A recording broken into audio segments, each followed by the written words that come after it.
হজরত আলী রাদিয়াল্লাহু তাআলা আনহু ফজরের নামাজ আদায় করার জন্য মসজিদে গেলেন।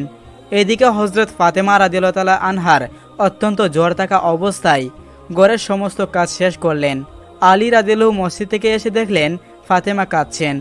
আলী রাদিয়াল্লাহু প্রশ্ন করলেন, ফাতেমা তুমি কাঁদছো কেন? ফাতেমা কোনো উত্তর দিলেন না। তখন আরও জোরে জোরে কাঁদতে লাগলেন। আলী রাদিয়াল্লাহু কয়েকবার প্রশ্ন করার পর ফাতেমা কাঁদতে কাঁদতে বললেন, আমি স্বপ্নের মধ্যে দেখেছি আমার আব্বাজান হজরত মুহাম্মদ সাল্লাল্লাহু আলাইহি সাল্লাম আমার ঘরের মধ্যে ঢুকে কি যেন তালাশ করছেন। ঘর থেকে বের হওয়ার সময় আমি পেছন দিক থেকে আমার আব্বাজানকে ডাক দিলাম, ও আমার আব্বাজান, আপনি কি তালাশ করছেন? আব্বাজান তখন বললেন, ও আমার ফাতেমা, আমি তো তোমাকে তালাশ করছি তোমাকে নিয়ে যাওয়ার জন্য। আরও বললেন, ও আমার ফাতেমা, আজকে তো তুমি রোজা রাখবে, সেহরি করবে আলীর দস্তরখানায় আর ইফতার করবে আমার দস্তরখানায়। তখন হজরত আলী রাদিয়াল্লাহু এই স্বপ্ন শোনার পর দুজনে আর বুঝতে বাকি থাকলো না যে ফাতেমা রাদিয়াল্লাহু তাআলা আনহা ইন্তেকাল করবেন। দুইজনে আরও জোরে জোরে কাঁদতে লাগলেন। এই সময়ের মধ্যে হজরত হাসান ও হুসাইন এসে জিজ্ঞাসা করলেন, আব্বাজান, আম্মাজান, আপনারা কেন কান্না করছেন? মা ফাতেমার একটি অভ্যাস ছিল, যখন হাসান ও হুসাইন তাকে কোনো কাজে বিরক্ত করতেন তখন দুইজনকে নানাজানের কবরের কাছে যেতে বলতেন। আজকেও ফাতেমা রাদিয়াল্লাহু বললেন, তোমরা দুই ভাই নানার কবরের কাছে যাও। তখন হাসান ও হুসাইন নবীজির রৌজার কাছে যাওয়ার সাথে সাথেই রৌজা থেকে আওয়াজ আসলো, ও আমার আদরের নাতিরা, এই মুহূর্তে তোমরা আমার কাছে কেন আসলে? আমার কাছে তো সবসময় আসতে পারবে। এখন যাও, গিয়ে মায়ের চেহারার দিকে তাকিয়ে থাকো, আজকের পর তোমার আম্মাজানকে আর দেখতে পাবে না। এই কথা শোনার পর দুই ভাই কাঁদছেন এবং দৌড়াতে দৌড়াতে আম্মাজানের কাছে চলে গেলেন। গিয়ে আম্মাজানকে জিজ্ঞাসা করলেন, তোমরা দুইজন কেন কাঁদছো? বুঝতে পেরেছি, নানাজান আমাদেরকে সব বলে দিয়েছে যে আজকের দিন তোমার জন্য শেষ দিন। নানাজান তোমার চেহারার দিকে তাকানোর জন্য আমাদেরকে বলেছেন। বিকেলের দিকে হজরত ফাতেমা রাদিয়াল্লাহু শরীর খারাপ হলো এবং তাকে বিছানায় শোয়ানো হলো। মা ফাতেমার মৃত্যুর পূর্বক্ষণে হজরত আলী রাদিয়াল্লাহুকে তিনটি কথা বলেছিলেন। ও আলী, আমার প্রথম কথা হচ্ছে, যেদিন থেকে আমি আপনার ঘরে এসেছি ওই দিন থেকে আজ পর্যন্ত আমি আপনাকে অনেক কষ্ট দিয়েছি। আপনি যদি আমাকে ক্ষমা না করেন তাহলে কিয়ামতের ময়দানে আমার কারণে আব্বাজান অনেক লজ্জিত হবেন। বলেন আপনি আমাকে ক্ষমা করবেন কি না? আলী রাদিয়াল্লাহু আনহু উত্তর দিলেন, ফাতেমা, তুমি কি বলছো এগুলা? আমি তোমার যোগ্য ছিলাম না। তোমার আব্বাজান দয়া করে মেহেরবানি করে তোমাকে আমার হাতে তুলে দিয়েছেন। বিয়ের দিন থেকে আজ পর্যন্ত আমি আলী তোমাকে ঠিকমতো দুবেলা খাবার খাওয়াতে পারিনি। ও ফাতেমা, তুমি বলো আমাকে ক্ষমা করেছো কি না?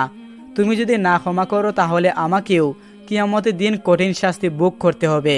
তখন ফাতেমা রাদিয়াল্লাহু বললেন, ও আলী, আমার দ্বিতীয় কথা হলো, আমি মারা যাওয়ার পর আপনি বিয়ে করে নেবেন দুনিয়ার যে কোনো মহিলাকে আপনার পছন্দ মতো। আমি আপনাকে অনুমতি দিলাম। আর আমার বাচ্চা দুটোকে সপ্তাহে একদিন আপনার কোলে নিয়ে ঘুমাবেন আপনার সাথে। আমার তৃতীয় কথা হলো, হাসান হুসাইন যখন বড় হবে তখন তাদের দুই ভাইকে আল্লাহর রাস্তায় শপথ করে দিবেন এবং রাতের বেলায় আমাকে দাফন করবেন। তখন হজরত আলী রাদিয়াল্লাহু আনহু বললেন, তুমি নবীর মেয়ে, আমি সবখানে খবর দিয়ে তোমার দাফন করব, এতে সমস্যা কি? ফাতেমা রাদিয়াল্লাহু আনহু বললেন, আমার দাফনের উপর দিয়ে সবাই অনুমান করতে পারবে নবীর মেয়ে কতটুকু লম্বা ছিল, কতটুকু স্বাস্থ্যবান ছিল, এতে আমার পর্দা ভঙ্গ হবে। মা ফাতেমার মৃত্যুর পর তার লাশের খাটিয়া বহন করার জন্য মানুষ মাত্র ছিল তিনজন, হজরত আলী রাদিয়াল্লাহু আনহু এবং ছোট হাসান ও হুসাইন রাদিয়াল্লাহু আনহু। হজরত আলী রাদিয়াল্লাহু আনহু ভাবতে লাগলেন যে লাশের খাটিয়া বহন করার জন্য আরও একজনের প্রয়োজন, তাহলে চার কোনায় চারজন খাদে নিয়ে যেতে পারবে।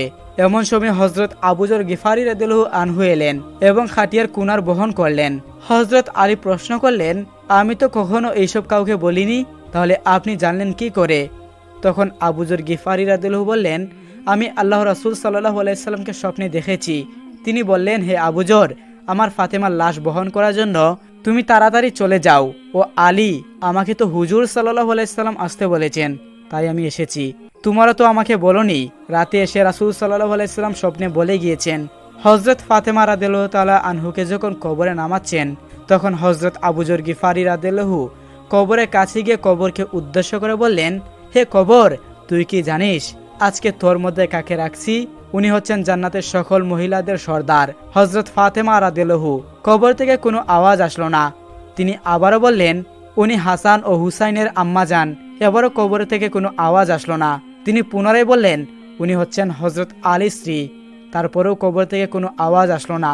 তিনি আবার বললেন, এটা দুজাহানের বাদশাহের মেয়ে, খবরদার বেয়াদবি করবি না।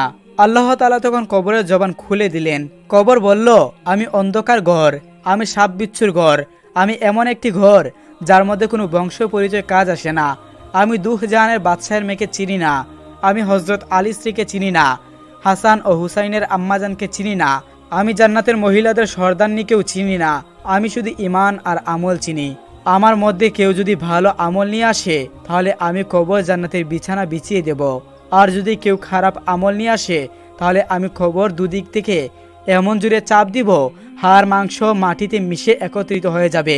হজরত ইব্রাহিম আলাইহিসসালাম একদিন স্বপ্নে দেখলেন যে কে যেন তাকে বলছে, হে আল্লাহর দোস্ত, আপনি আল্লাহর নামে কুরবানি করুন।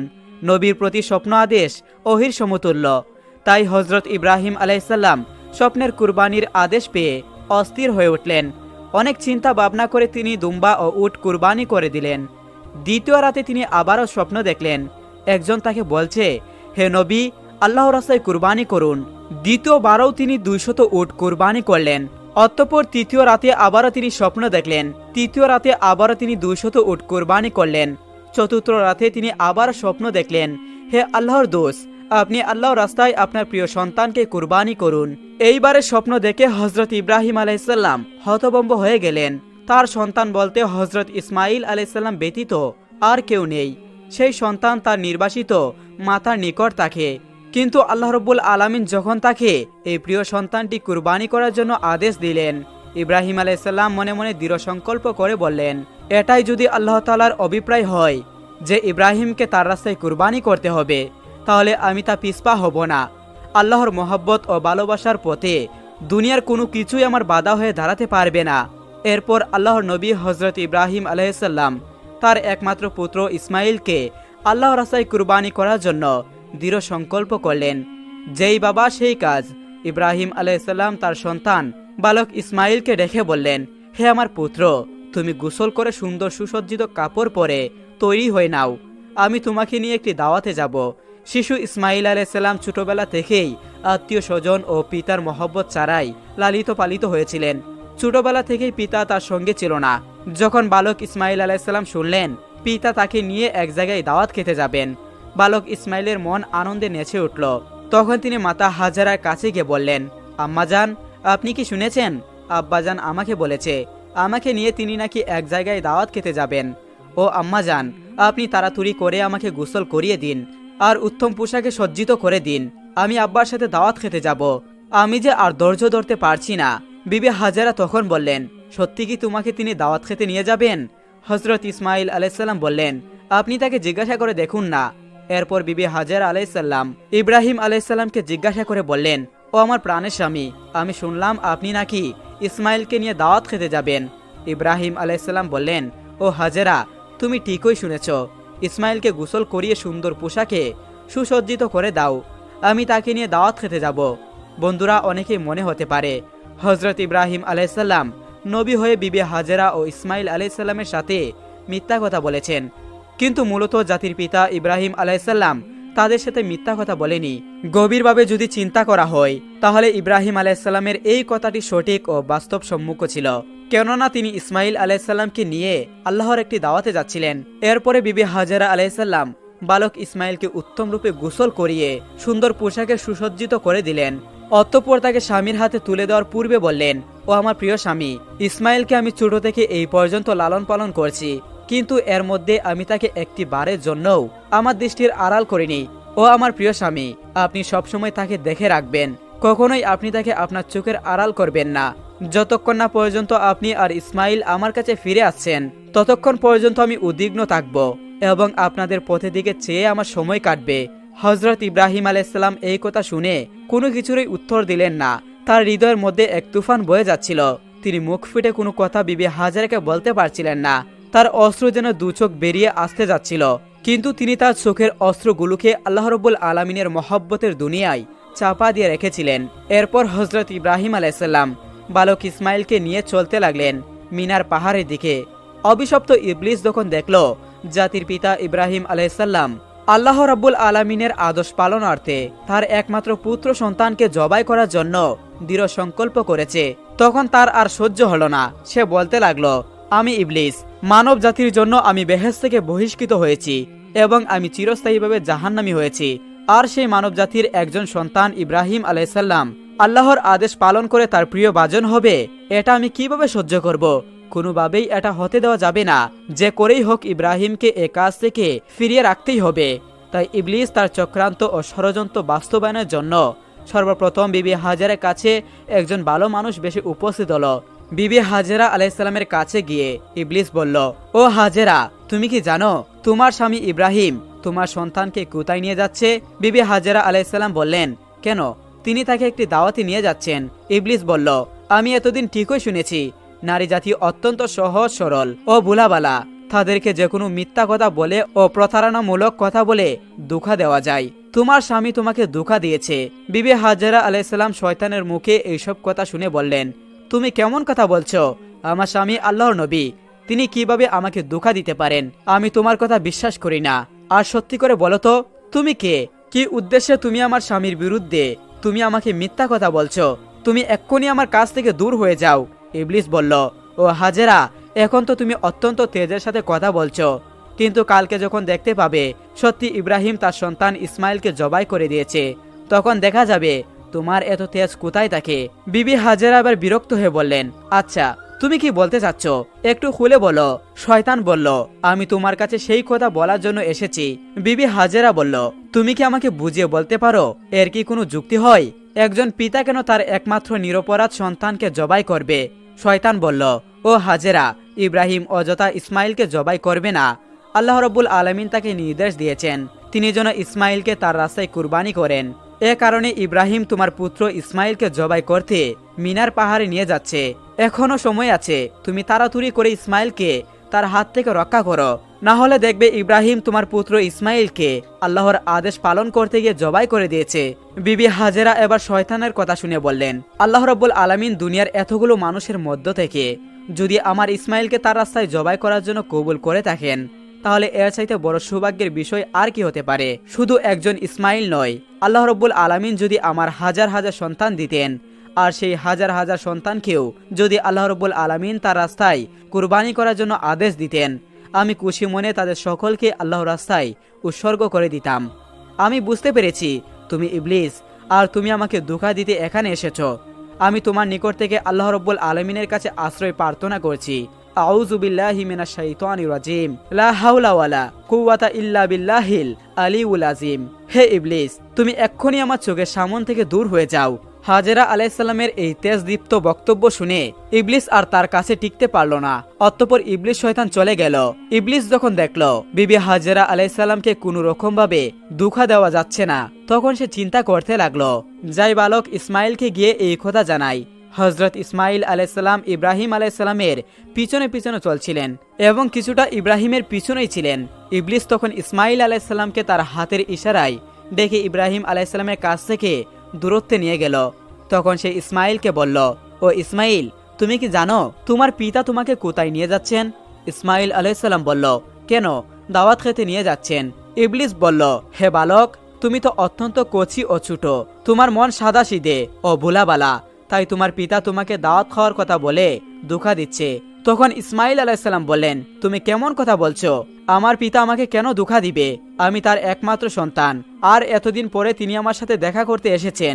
ধোঁকা দেওয়ার উদ্দেশ্য কি হতে পারে? ধোঁকা দেওয়ার উদ্দেশ্য কি হতে পারে তার? তখন ইবলিস বলল, ও ইসমাইল, তুমি জেনে রাখো তোমার পিতা তোমাকে দাওয়াত খাওয়ার কথা বলে দুহাই দিয়ে জবাই করার জন্য নিয়ে যাচ্ছে। মিনার পাহাড়ে যেয়ে তোমাকে জবাই করে দিবেন। তখন ইসমাইল আলাইহিসসালাম বললেন, এটা কি কোনো যুক্তি হতে পারে যে কোনো পিতা তার একমাত্র সন্তানকে বিনা কারণে জবাই করবেন কেন? ইবলিস বলল, ইসমাইল, তোমার পিতা বিনা কারণে তোমাকে জবাই করবেন না। আল্লাহ রাব্বুল আলামিন তাকে আদেশ দিয়েছেন তিনি যেন তোমাকে আল্লাহর রাস্তায় কুরবানি করেন, আর আল্লাহ রাব্বুল আলামিনের নির্দেশ পালন করার জন্য তোমার পিতা তোমাকে মিনার পাহাড়ে জবাই করার জন্য নিয়ে যাচ্ছেন। তখন ইসমাইল আলাইহিসসালাম বললেন, আল্লাহ রাব্বুল আলামিন এই দুনিয়াতে এত মানুষের মধ্য থেকে যদি আমাকে তার রাস্তায় জবাই করার জন্য কবুল করে থাকেন, তাহলে এর চাইতে বড় সৌভাগ্যের ব্যাপার তো আর আমার কাছে কিছুই হতে পারে না। আমি বুঝতে পেরেছি তুমি মানুষরূপী ইবলিস। ইবলিস, তুমি জেনে রাখো আল্লাহ রাব্বুল আলামিন যদি আমাকে লক্ষ কোটি জীবন দিতেন, আর সেই লক্ষ কোটি জীবনকেও আল্লাহ রব্বুল আলামিন যদি তার রাস্তায় কুরবানি করার জন্য কবুল করতেন, তাহলে আমি প্রতিবারই আল্লাহ রব্বুল আলামিনের রাস্তায় কুরবানি হওয়ার জন্য প্রস্তুত থাকতাম। ও ইবলিস, তুমি আমার কাছ থেকে এক্ষুনি দূর হয়ে যাও। আমি তোমার কাছ থেকে আল্লাহ রব্বুল আলামিনের কাছে আশ্রয় প্রার্থনা করছি। আউযু বিল্লাহি মিনাশ শাইতানির রাজিম। এরপর হযরত ইসমাঈল আলাইহিস সালাম ইবলিসকে লক্ষ্য করে পাথর মারতে লাগলেন। ইসমাঈল আলাইহিস সালামের সেই স্মৃতিচারণ করে আজ পর্যন্ত হাজিরা হজে গিয়ে শয়তানকে পাথর মারে। এরপর হযরত ইব্রাহিম আলাইহিস সালাম পুত্র ইসমাঈলকে নিয়ে মিনা প্রান্তরে উপস্থিত হলেন। তাফসিরে রুহুল মাআনিতে উল্লেখ রয়েছে, ইসমাঈল আলাইহিস সালামকে জবাই করার পূর্বে জাতির পিতা ইব্রাহিম আলাইহিস সালাম তার সাথে কিছু পরামর্শ করে নিতে চাইলেন। ইব্রাহিম আলাইহিস সালাম ইসমাঈল আলাইহিস সালামকে বললেন, হে বৎস, আমি স্বপ্নে দেখেছি যে আমি তোমাকে জবাই করছি, এখন তোমার কি অভিমত বলো। সে বলল, হে আমার পিতা, আপনি যা আদিষ্ট হয়েছেন তাই করুন। আল্লাহ ইচ্ছা করলে আপনি আমাকে ধৈর্যশীলদের অন্তর্ভুক্ত দেখতে পাবেন। সূরা সাফফাত আয়াত নম্বর 102। হযরত ইসমাঈল আলাইহিস সালামের জবান শুনে হযরত ইব্রাহিম আলাইহিস সালাম অত্যন্ত খুশি হলেন। অতঃপর হযরত ইসমাঈল আলাইহিস সালাম তার পিতাকে লক্ষ্য করে বললেন, আব্বাজান, আপনি তো আমাকে জবাই করে দিবেন, তার পূর্বে আমার কয়েকটি অনুরোধ রয়েছে, আপনি কি দয়া করে আমার সেই অনুরোধগুলো রক্ষা করবেন? ইব্রাহিম আলাইহিস সালাম বললেন, বৎস, তুমি তোমার আরজি পেশ করতে পারো, আমি সেগুলোকে যথাসাধ্য রক্ষা করার চেষ্টা করব। তখন ইসমাঈল আলাইহিস সালাম বললেন, ওহে আব্বাজান, আমাকে জবাই করার পূর্বে আমার হাত পা উত্তম রূপে বেঁধে নিবেন। দেখা যায় জবাই করার সময় জীবজন্তুগুলো তাদের হাত পা চুরাচুরি করে, তেমনি ভাবে মৃত্যু যন্ত্রণা সহ্য করতে না পেরে আমিও যদি আমার হাত পা চুরাচুরি করি আর তা যদি আপনার শরীরে লেগে যায়, এতে আমার বেয়াদবি হবে। আর আমি চাই না মৃত্যুর পূর্বে আমার পিতার সাথে বেয়াদবি করে মরতে। অতঃপর হে আব্বাজান, আপনি